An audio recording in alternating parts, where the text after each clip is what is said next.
Hello बच्चों, कैसे हो आप सब। आई होप आप सब अच्छे हो गए। तो दोस्तों, आज का जो अपना टॉपिक है वो है एप्लीकेशन ऑफ ट्रिगोनोमेट्री। तो लास्ट लेक्चर में मैंने बच्चों बेसिक आइडिया दिया था ट्रिगो के बारे में। हमने कुछ क्वेश्चन भी सॉल्व किए थे, राइट। वहाँ पे हमने बहुत सारे कंसेप्ट ट्रिगोनोमेट्रिक रेशियो के बारे में बात किया था। वहाँ पे साइन, कॉस, टैन, कॉट, सारे जितने भी ट्रिगोनोमेट्रिक रेशियो होते उससे रिलेटेड हमने सारे कंसेप्ट देखे थे। एंड उससे रिलेटेड क्वेश्चन भी हमने कुछ प्रैक्टिस किए थे। तो जो बच्चे न्यू हैं, अगर उनको बेसिक कंसेप्ट नहीं मालूम है, तो सबसे पहले आप जाओ उस वीडियो पे, वहाँ पे यूट्यूब पे जाओ मेरे चैनल पे, एंड वहाँ से आप वो पहले सबसे पहले वीडियो देखो एंड फिर इस टॉपिक पे आ जाना, ठीक है। तो आज का जो अपना टॉपिक है एप्लीकेशन ऑफ ट्रिगोनोमेट्री, कि रियल लाइफ में हम लोग कहाँ पे ट्रिगो को यूज़ करते हैं, किस तरीके से हम लोग ट्रिगोनोमेट्री के हेल्प से रियल लाइफ के बहुत सारे प्रॉब्लम को हम लोग सॉल्व कर सकते हैं, राइट। तो फिलहाल अभी मैं स्टेट बोर्ड के कुछ टॉपिक यहाँ पे मैंने लिए हैं, कुछ प्रैक्टिस सेट आज हम लोग डिस्कस करेंगे। जो महाराष्ट्र के बच्चे हैं, जो स्टेट बोर्ड के हैं, उनके लिए मैंने यहाँ पे 6.2 प्रैक्टिस सेट आज हम लोग डिस्कस करेंगे, राइट। तो चलो स्टार्ट करते हैं। मैं आपका अपना सुनील सर और आपका स्वागत है आपके अपने चैनल सुनील सर मैथ्स में। तो बच्चों, यहाँ पे दो तीन चीज़ है जो हमें अच्छे से समझना है। कि सबसे पहले है angle of elevation and angle of depression. तो सबसे पहले हम लोग देखेंगे कि सर ये एंगल ऑफ एलिवेशन है क्या, एंगल ऑफ डिप्रेशन क्या है, राइट। तो अभी सपोज करो कि मैं अगर किसी रोड पे जा रहा हूँ और मुझे एक बहुत बड़ी बिल्डिंग दिखती है, सामने एक बहुत बड़ी बिल्डिंग दिखाई देती है। तो मैं रोड पे खड़े होकर अगर बिल्डिंग के टॉप को देखता हूँ, तो अगर मैं कुछ इस पोजीशन में देख रहा हूँ टॉप को, राइट, तो ये जो मेरा विजन है, राइट, इसको हम लोग बोलते हैं लाइन ऑफ विजन। इसको हम लोग क्या बोलते हैं, लाइन ऑफ विजन, राइट। तो सपोज करो यहाँ पे जो पॉइंट ए है, यहाँ पे ऑब्जर्वर है, ऑब्जर्वर इस बिल्डिंग के पिक को देख रहा है। तो ये जो लाइन है इसको हम लोग बोलते हैं लाइन ऑफ विजन। और ये जो हॉरिजॉन्टल लाइन होगा, ये हो गया मेरा लाइन ऑफ विजन, ये हो गया हॉरिजॉन्टल लाइन। तो इनके बीच जो एंगल फॉर्म हो रहे हैं इसको हम लोग क्या बोलते हैं, एंगल ऑफ एलिवेशन। इसको हम लोग क्या बोलते हैं, एंगल ऑफ एलिवेशन। तो अगर सपोज ऑब्जर्वर ग्राउंड पे है और वो किसी हाइट वाले बिल्डिंग को देख रहा है, किसी भी कोई भी ऑब्जेक्ट हो सकता है, अगर वो ऊपर की तरफ देख रहा है और देन वो हॉरिजॉन्टल के साथ जो एंगल फॉर्म कर रहा है उसको हम लोग क्या बोलते हैं, एंगल ऑफ एलिवेशन। दूसरा सिचुएशन ये हो सकता है कि मान लो हम किसी बिल्डिंग के टॉप पे हैं, ठीक। सपोज करो मैं यहाँ पे हूँ, टेरेस पे मैं खड़ा हूँ और मैं किसी ग्राउंड पे किसी ऑब्जेक्ट को देख रहा हूँ। मैं कहाँ पे देख रहा हूँ, ग्राउंड पे किसी ऑब्जेक्ट को देख रहा हूँ। तो ये मेरा लाइन ऑफ विजन हो गया, जो मैंने यहाँ पे दिखाया हुआ है, ये मेरा क्या है, लाइन ऑफ विजन। और ये हॉरिजॉन्टल से जो भी एंगल बन रहे हैं इसको हम लोग क्या बोलते हैं, एंगल ऑफ डिप्रेशन। इसको हम लोग क्या बोलते हैं, एंगल ऑफ डिप्रेशन। तो ये दोनों सबसे इंपॉर्टेंट चीज है एप्लीकेशन ऑफ ट्रिगो में। तो बस सिर्फ हमें इतना एक कंसेप्ट याद रखना है। उसके बाद याद करो बच्चों, मैंने एक ट्रायंगल तुम लोग को बताया था, प्रियंका भाभी हिंदुस्तानी करके, राइट। ये हमेशा याद रखना है, ये हमेशा याद रखना है। तो ये जो P और H का जो रेशियो था वो हमें साइन देता था। बेस और हाइपोटेनियस का जो रेशियो था वो हमें क्या देता है, कॉस देता है। और परपेंडिकुलर और बेस का रेशियो हमें क्या देता है, टेन थीटा देता है, ठीक है। तो एप्लीकेशन ऑफ ट्रिगो में अगर कंसेप्ट की बात करें तो सिर्फ ये दो पॉइंट हमें याद रखने। तो हम लोग डायरेक्ट चलते हैं प्रैक्टिस सेट पे और कुछ क्वेश्चन को सॉल्व करते हैं, राइट। तो यहाँ पे मैंने फर्स्ट क्वेश्चन ले रखा है प्रैक्टिस सेट 6.2 के, और ये स्टेट बोर्ड SSC 10th के महाराष्ट्र बोर्ड के बुक से क्वेश्चन मैंने ले रखा है, राइट। तो ये सबसे पहला क्वेश्चन है। तो क्वेश्चन को अगर हम लोग ध्यान से देखें, दूसरा सबसे इंपॉर्टेंट चीज कि एप्लीकेशन ऑफ ट्रिगो का जो भी वर्ड प्रॉब्लम आप सॉल्व कर रहे हो, तो सबसे पहले स्टेटमेंट को ध्यान से पढ़ो, राइट। सबसे पहला अपना काम करना चाहिए, स्टेटमेंट को हमें ध्यान से पढ़ना है। और जैसे जैसे आप स्टेटमेंट को पढ़ रहे हो उसके अकॉर्डिंग डायग्राम भी आप निकालते चलो, राइट। डायग्राम निकालना सबसे इंपॉर्टेंट चीज है एप्लीकेशन ऑफ ट्रिगो में। अगर आपने एक बार डायग्राम निकाल लिया तो सपोज कि आपका 50% जो आंसर होगा वहीं पे आप फाइंड कर सकते हो, ठीक है। तो चलते हम लोग फर्स्ट क्वेश्चन को सॉल्व करते हैं। तो फर्स्ट क्वेश्चन क्या बोल रहा है यहाँ पे कि a person is standing at a distance of 80 metre from a church looking at its top, right. तो सपोज करो एक चर्च है, मान लेते हैं हम लोग यार ये चर्च है। यहाँ से एक मैन है जो कहाँ इतने 80 मीटर पे खड़ा हुआ है। यहाँ पे मान लो हमारा क्या है, ऑब्जर्वर है, राइट। और वो किसको देख रहा है, लुकिंग एट इट्स टॉप। किसके टॉप को, चर्च के टॉप को ही देख रहा है, राइट। चर्च के टॉप को देख रहा है। The angle of elevation is of 45 degree. Right. ये जो एंगल फॉर्म हो रहा है ये एंगल कितना है 45 डिग्री, राइट। ये एंगल कितना है 45 डिग्री। देन बोला find the height of church, हमें इस चर्च की क्या फाइंड करनी है, हाइट फाइंड करनी है। तो सबसे सिंपल है, यहाँ पे हम लोग कुछ ट्रायंगल फॉर्म कर लेते हैं ए बी एंड सी। हम लोग यहाँ पे लेट करते, let height of church is equals to A B, right. अब इस ट्रायंगल को अभी देखो, अगर एक बार आपने ट्रायंगल फॉर्म कर लिया इसके बाद इसका रोल हो जाता है समाप्त, राइट। अभी सिर्फ आपको ट्रायंगल पे फोकस करना है। तो अगर आप ध्यान से देखो तो ये एंगल है, यहाँ पे एक राइट एंगल ट्रायंगल ABC बन रहा है, राइट। अभी हमें कौन सा दिया एंगल 45। तो याद करो मैंने बताया था कि जिस एंगल के रेस्पेक्ट में बात करें उसके सामने का जो साइड होता है वो परपेंडिकुलर होता है। जिस भी एंगल के रेस्पेक्ट में आप बात करो उसके सामने का साइड क्या होता है, परपेंडिकुलर। 90 के सामने का साइड हमेशा हाइपोटेनस होता है, ये फिक्स है, राइट। 90 के सामने जो भी साइड होगा वो हाइपोटेनस होगा। आप जिस एंगल के रेस्पेक्ट में बात कर रहे हो उस एंगल के सामने का जो साइड होगा वो परपेंडिकुलर एंड जो रिमेनिंग साइड होगा वो बेस होगा। तो अगर आप ध्यान से देखो तो हमें बेस मालूम है, राइट। हमें क्या मालूम है, CB की वैल्यू बेस हमें दे रखा है। हमें हाइट पूछा है, हाइट ऑफ चर्च। इसका मतलब कि हमें परपेंडिकुलर फाइंड करना है और हमें बेस दे रखा है, ठीक है। तो सबसे पहले हमें देखना होगा कि सर हमारे पास ऐसा कौन सा ट्रिगोनोमेट्रिक रेशियो है जो परपेंडिकुलर और बेस में रिलेशन देखता है, राइट। तो फिर से हम लोग एक बार उस ट्रायंगल को याद करते हैं जो मैंने बताया था, और ये ट्रायंगल भूलना नहीं यार हमेशा, राइट। तो इस ट्रायंगल को अगर तुम ध्यान से देखो तो PBH है ना, प्रियंका भाभी हिंदुस्तानी, राइट। तो हमें ये जो रिलेशन देता है परपेंडिकुलर और बेस में वो क्या है, tan थीटा, राइट। तो हम यहां से लिख सकते हैं tan theta is equals to perpendicular upon base, right. हम लोग कौन सा रेशियो यूज करेंगे, समझ में हमें कैसे देखना है, हमें सिंपल देखना है कि हमें कौन सी डेटा दे रखा है। तो हमने यहाँ पे देखा है हमें बेस दे रखा है और हमें हाइट पूछा, मींस परपेंडिकुलर पूछा है। तो हमने देखा फिर से, अच्छा ट्रिगोनोमेट्रिक रेशियो में परपेंडिकुलर बेस में रिलेशन कौन देता है, tan थीटा। तो हम लोग क्या करेंगे, यहाँ पे tan थीटा को डायरेक्ट यूज करेंगे, क्लियर है। तो यहाँ पे हम लोग थीटा के जगह पे तो सबसे पहले लिखेंगे in triangle ABC angle B is equal to कितना है 90 डिग्री। देन हम लोग यहाँ पे लिखेंगे tan 45 equals to AB upon BC, right. और मेरे प्यारे बच्चों आप सबको मालूम है कि tan 45 की वैल्यू कितनी होती है, 1 होती है, राइट। तो यहाँ पे हो जाएगा 1 इक्वल्स टू AB अपॉन 80। तो यहाँ से AB कितना मिल गया अपने को 80 मीटर है ना, 80 मीटर, क्लियर है। तो यहाँ पे जो हाइट ऑफ चर्च हमें मिला वो कितना मिल गया 80 सेंटीमीटर। सबसे सिंपल सबसे इजी कंसेप्ट, राइट। सिर्फ हमें क्या करना है, डायग्राम ड्रॉ कर लेना है। अगर एक बार आपने डायग्राम ड्रॉ किया और आपको बेसिक कंसेप्ट मालूम है कि सिर्फ एंगल के रिस्पेक्ट में परपेंडिकुलर कौन सा लेना है, बेस कौन सा लेना है, उसके बाद कुछ भी नहीं करना, राइट। तो यहाँ पे हमें क्या मिल गया, अगर हम लोग हाइट ऑफ चर्च की बात करें, हाइट ऑफ चर्च तो वो हमें मिल चुका है 80 मीटर, क्लियर है। और ये था फर्स्ट क्वेश्चन 6.2 एक्सरसाइज का। आप लोग लिख लो फटाफट, स्क्रीनशॉट ले लो यहाँ पे जल्दी से, ठीक है। अब हम लोग मूव करते हैं सेकंड क्वेश्चन में, ठीक है। तो अगर हम लोग सेकंड क्वेश्चन की बात करें तो अगेन जैसे मैंने बताया था कि हमें सबसे पहले क्वेश्चन को ध्यान से पढ़ना है, राइट। एंड उसके अकॉर्डिंग क्वेश्चन के स्टेटमेंट के अकॉर्डिंग हमें डायग्राम ड्रॉ कर लेना, राइट। तो यहाँ पे देखो बोला है कि from the top of a light house and observer looking at a ship making angle of depression. यहाँ पे हमें क्या दे रखा है, angle of depression of 60 degree, right. बोला है कि एक लाइट हाउस है, सपोज करो ये लाइट हाउस है, लाइट हाउस के टॉप से देख रहा है, ऑब्जर्वर कहाँ पे है, यहाँ पे लाइट हाउस के टॉप पे है, ठीक है। और वो किसको देख रहा है, एक शिप है जिसको एंगल ऑफ डिप्रेशन कितना है 60 डिग्री। बोला है कि if the height of light house is 90 metre, ये जो हाइट है वो कितना है 90 मीटर है। तो बोला then find how far the ship is from the light house. तो मान लो कि यहाँ पे कुछ शिप होगा, हम लोग ऐसा ऑब्जर्व करते हैं कि यहाँ पे कुछ शिप होगा, right.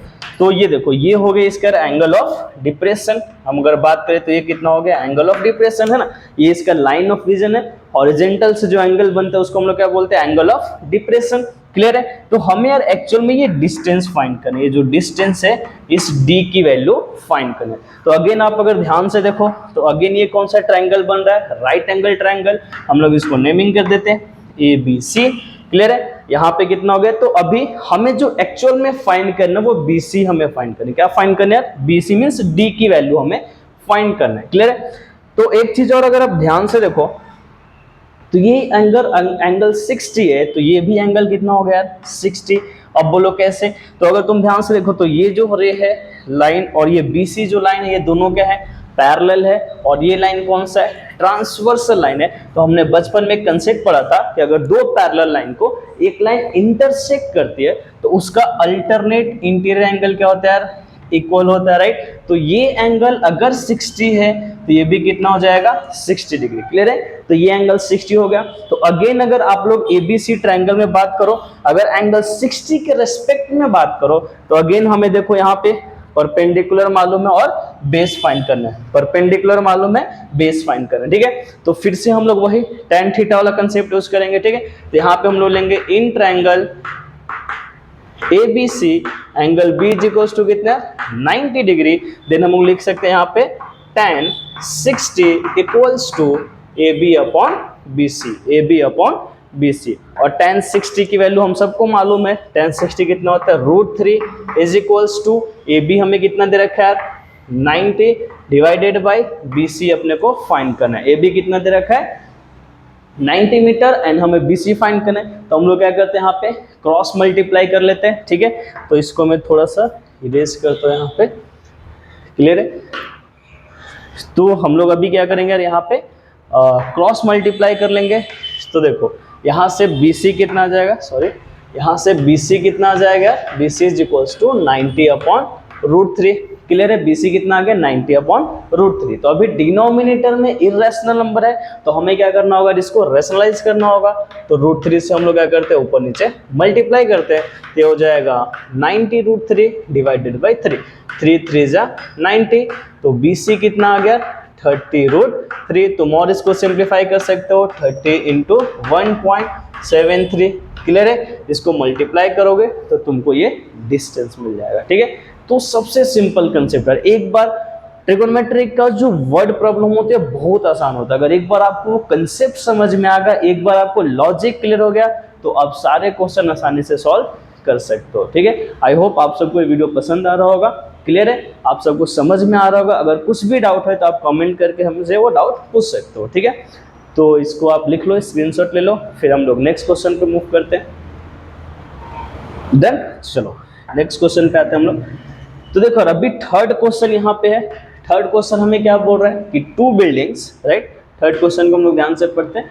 Two building are facing each other, right. Two building are facing each other on a road of width 12 metre, right. दो बिल्डिंग है। क्लियर है। दो बिल्डिंग है, उन दोनों के बीच डिस्टेंस कितना है? 12 मीटर। क्लियर है।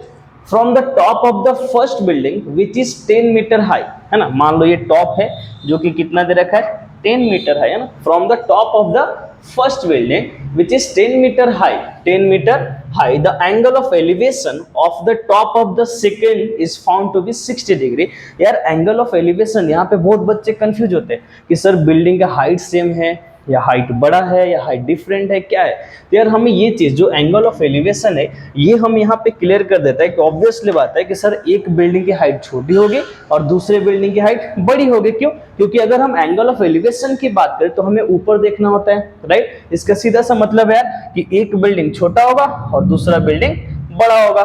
क्लियर है। तो सेकेंड बिल्डिंग कुछ इस तरीके का होगा, राइट। अब यहाँ से हम लोग देख रहे हैं इसके टॉप पे, है कि नहीं। इसके हम लोग टॉप पे देख रहे हैं तो ये जो एंगल बन रहा है ये एंगल कितना बन रहा है? 60 डिग्री। क्लियर। क्वेश्चन वही बोला है कि the angle of elevation of the top of the second is found to be 60 degree. तो what is the height of second building? हमें सेकंड बिल्डिंग का हाइट पूछ रहा है। तो बड़ा आसान है यार, ये भी क्वेश्चन बच्चे जैसा है, राइट। तो यहाँ पे हम लोग नेमिंग कर लेते हैं थोड़ा सा। ये हो जाएगा ABC D और E।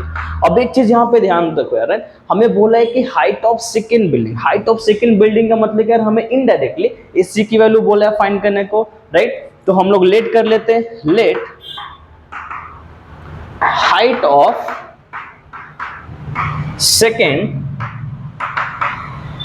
Building is equals to AC, right. अब एक चीज और ध्यान से देखो यार, यहाँ पे अगर ED की वैल्यू 10 है, फर्स्ट बिल्डिंग की हाइट 10 है तो BC भी कितना होगा? 10 मीटर। क्लियर है, क्योंकि एक रेक्टेंगल बन रहा है तो जो ईडी होगा वही कितना होगा, बीसी होगा। क्लियर है, तो अपना मेन टारगेट क्या, हाँ दूसरा कि जो सीडी होगा वही ईबी होगा, ये भी 12 मीटर हो गया। क्लियर, क्योंकि रेक्टेंगल है, रेक्टेंगल का क्या होता है, अपोजिट साइड पैरेलल और इक्वल, राइट। तो अगर CD 12 मीटर है तो AB या BE बोलो वो भी कितना होगा, 12 मीटर का होगा। क्लियर है, तो हमें अभी जो मेन फाइंड करना है, हमें AC कब मिलेगा, AB प्लस BC। BC हमें ऑलरेडी मालूम है, तो सिर्फ हमें क्या फाइंड कर लेना है, AB फाइंड करना है। तो AB कौन से ट्रायंगल में आ रहा है, AEB ट्रायंगल में। अगेन हमें 60 डिग्री मालूम है, तो एंगल के रेस्पेक्ट में अगर आप बात करोगे तो एंगल के सामने वाला साइड क्या होता है, परपेंडिकुलर। ये बेस और ये 90 है, तो सामने वाला हाइपोटेनियस। हमें बेस मालूम है, परपेंडिकुलर फाइंड करना है, तो अगेन हमें कौन सा फॉर्मूला यूज करना होगा, tan थीटा का फॉर्मूला, राइट। तो हम लोग यहाँ पे लिख सकते हैं इन ट्रायंगल ABA, क्लियर है, in triangle ABA tan 60 equals to कितना हो जाएगा यहाँ पे, AB अपॉन BE। क्लियर है, और हमें AB चाहिए तो tan 60 कितना हो गया, √3 is equals to AB upon BE। Clear है, और यहाँ पे हमें AB की वैल्यू मालूम है, ठीक।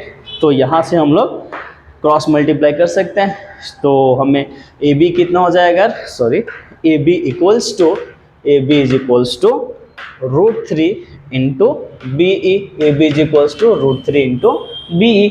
BE हमें मालूम है कितना, 12 सेंटीमीटर, तो हो जाएगा 12√3 मीटर। क्लियर है, 12√3 मीटर। तो हमें AB कितना मिल गया, 12√3 मीटर। बट हमें क्या फाइंड करना है, AC फाइंड करना है। तो AC के लिए हम लिख सकते हैं AC is equals to AB plus BC, right. तो AB कितना हो गया, 12√3 प्लस 10 मीटर। तो ये हो गया हाइट ऑफ बिल्डिंग। क्लियर है, देखो कितने इजीली हमने सॉल्व कर लिया, है कि नहीं, बहुत आसान है। ठीक है, चलो इसका स्क्रीनशॉट ले लो आप लोग फटाफट, है ना। उसके बाद नेक्स्ट क्वेश्चन पे मूव करते हैं।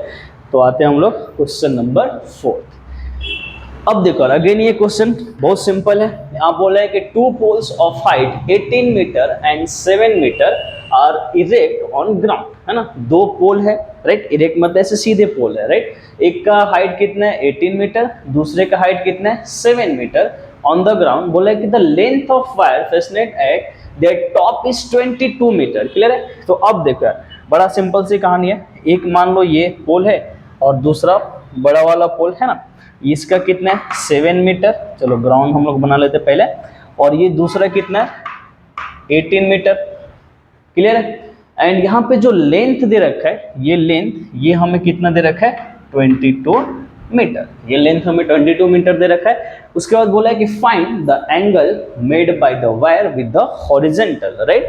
तो हॉरिजेंटल से ये जो वायर है ये कितना एंगल बना रहा है, हमें इनडायरेक्टली ये थीटा फाइंड करना। क्लियर है, बड़ा इजी है कि नहीं। ये हमें क्या कर रहे हैं, थीटा फाइंड कर लेना। चलो ठीक है, कोई दिक्कत नहीं यार, है ना। तो अभी हम लोग इसको ले लेते हैं, मान लो ये नेमिंग कर लेते हैं, ये A है, B, C, D and E। Clear है, अब देखो यार ED कितना है, हम बोल सकते हैं ED equals to BC equals to 7 metre, है कि ना। अगर ये 7 मीटर है तो ये भी कितना होगा 7 मीटर। क्यों, क्योंकि BCED जो है वो रेक्टेंगल है, तो 7 मीटर हो गया। तो हम लोग AB फाइंड कर लें पहले, तो AB को हम लोग लिख सकते हैं AB is equals to AC minus BC, तो हो जाएगा 18 माइनस 7 इक्वल्स टू 11 मीटर। तो AB कितना आ गया अपने पास 11 मीटर। अब अगर हम इस AB की बात करें तो हो गया 11 मीटर। अब अगर ध्यान से देखो हमें एंगल फाइंड करना है, राइट। अगेन अगर थीटा एंगल के रेस्पेक्ट में हम लोग बात करें तो ये परपेंडिकुलर है और ये हाइपोटेनियस है। तो परपेंडिकुलर और हाइपोटेनियस में हमें रिलेशन कौन सा देते हैं, साइन थीटा, साइन और कोसेक थीटा। तो हम लोग साइन थीटा यूज कर लेते हैं, ठीक है। तो यहां से हम लोग लिख सकते हैं sine theta equals to perpendicular upon hypotenuse. तो हो जाएगा sine theta equals to AB कितना है 11 अपॉन 22, राइट। तो देखो ये कितना आएगा 1/2, तो यहाँ पे आ गया sine theta is equals to 1/2। तो साइन थीटा हाफ कब होता है, जब थीटा 30 डिग्री हो। तो थीटा यहाँ से कितना आ गया 30 डिग्री। तो हमें जो एंगल ऑफ एलिवेशन फाइंड करना था वो कितना आ गया 30 डिग्री। सिंपल है ना, क्लियर है। चलो इसका स्क्रीनशॉट ले लो जल्दी से फटाफट। चलो अभी नेक्स्ट क्वेश्चन पे आते हैं, है ना। नेक्स्ट क्वेश्चन बोला है कि storm broke a tree and the tree top rested 20 metre from the base of the tree, है ना, making an angle of 60 degree with the horizontal, find the height of tree. अभी बड़ा आसान question है, ये भी सिंपल सा बकवास क्वेश्चन है, राइट। तो अभी मान लो कि ये पूरा ट्री था, है कि नहीं, ये पूरा का पूरा क्या था, ट्री था, है ना। अभी यहाँ पे सपोज करते हैं कि ये पार्ट यहाँ से ये ब्रेक होगा ना, ऐसे आंधी आई, तूफान आई, हवा का झोंका आया और पेड़ को तोड़ दिया, क्लियर है। अब ये पेड़ टूटा, है कि नहीं। अब ये पेड़ यहाँ से टूटा, ऐसे टूट कर जुग जुग जुग जुग जुग जुग करके यहाँ पे आ चुका है अभी ना। अब ये पेड़ टूट रहा है, ऐसे डाली नीचे गिर रही है, तो गिरने के बाद इसकी जो टॉप है, ये जो टॉप है वो यहाँ पे टच हो जाता है धरती पे ना, धरती माता के पास टच कर गया। अब उसने एंगल कितना बनाया था, ये जो एंगल उसने फॉर्म करा है वो 60 डिग्री। ये एंगल कितना फॉर्म किया, 60 डिग्री। तो हमसे वही पूछा गया कि भाई साहब अब इस ट्री की हाइट बता दो। क्या बता दो, इस ट्री की हाइट। और ये कहाँ पे गिर रहा है, 20 मीटर, है ना, यहाँ से जाके ये 20 मीटर पे टच कर रहा है, क्लियर है। तो इजी है, इसको भी नेमिंग करते हैं, ये ए बी सी और ये डी। अगर हम ध्यान से देखिए तो जो ए बी का हाइट है वही बी डी है कि नहीं यार। क्योंकि देखो अगर ध्यान से देखना एकदम सिंपल है ना, जो ए बी है वही बी डी है कि नहीं, क्योंकि यही पार्ट टूट के तो यहाँ पे गिरा है। भले डायग्राम में यार थोड़ा समझ लो, डायग्राम में उतना इक्वल नहीं दिख रहा, बट यही है ना, ये जो ए बी था वही बी डी हो गया कि नहीं, क्योंकि यहाँ से टूटा है और ऐसे कर जाकर टच कर गया, ठीक है। तो हम लोग बोल सकते हैं कि जो ए बी है वही कितना है, बी डी, है ना। जो ए बी है वही क्या है, बी डी है। तो अपना मेन टारगेट क्या है, अपने को बोला है कि हाइट ऑफ ट्री फाइंड करना, राइट। तो हाइट ऑफ जो ट्री है, हाइट ऑफ ट्री वो कितना है, ए सी। और ए सी का मतलब क्या है, ए बी प्लस बी सी।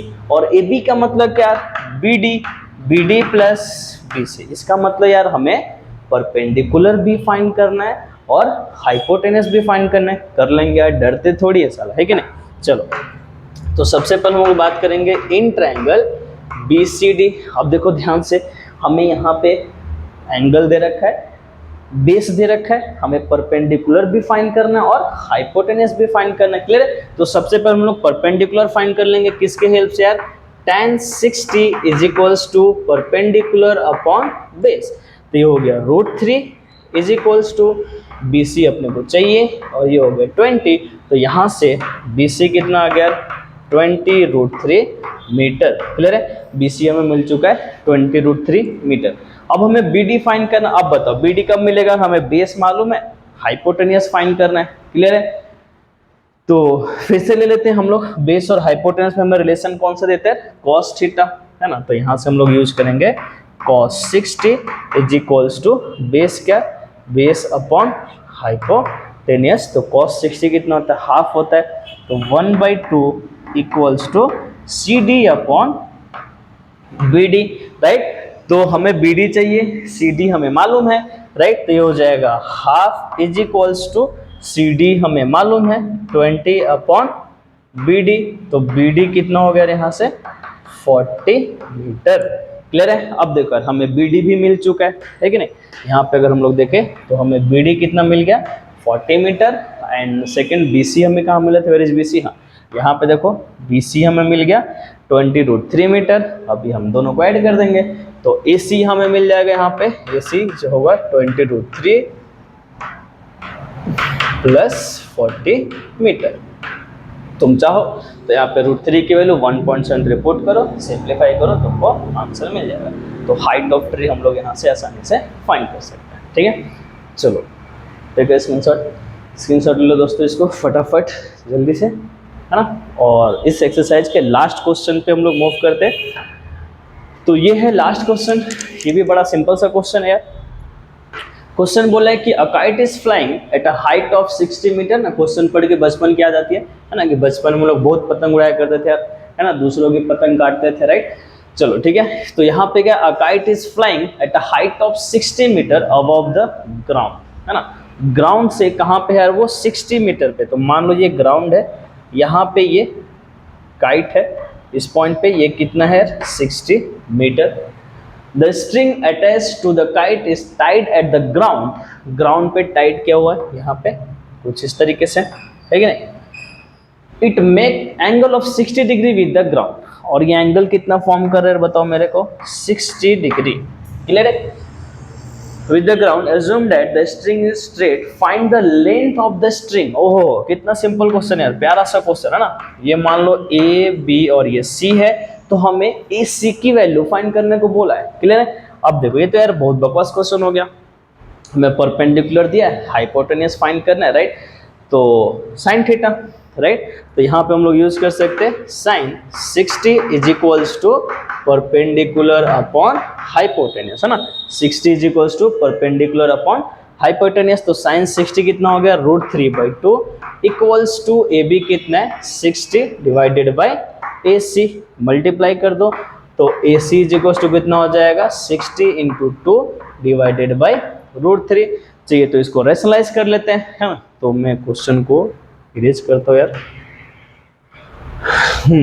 तो इसके बाद हम लोग यहाँ पे AC